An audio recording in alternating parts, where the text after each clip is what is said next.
అదేవిధంగా ఇక్కడ చూస్తున్నటువంటి ఈ మాల వైజయంతి మాల.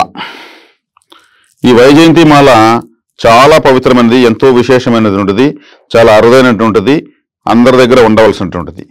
ఎందుకంటే ఈ మాలను మొట్టమొదటిసారిగా రుక్మిణీదేవికి శ్రీకృష్ణుల వారు ప్రసాదించారు, ప్రేమకు ప్రతిరూపంగా, చిహ్నంగా. జయంతి వేడుకలు అంటారు. అంటే ఎవరైనా విజయం సాధించిన వాళ్లకు ఇది ప్రసాదిస్తారు, విజయం సాధించాలని కోరుకుని కూడా ప్రసాదిస్తారు.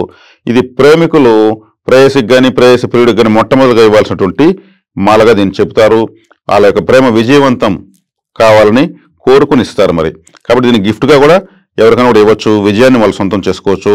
చాలా తక్కువ రేటుకి మేము ఇది ఇస్తున్నాము, ఎవరు ఊహించినటువంటి అతి తక్కువ ధరలకు ఇస్తున్నాము, ఒరిజినల్ ఇస్తున్నాం. ఎందుకంటే ఈ పూసలు సహజ సిద్ధంగానే హోల్ పెట్టబడి ఉంటాయి కాబట్టి వీటికి భగవంతుడు అలా పెట్టాడు.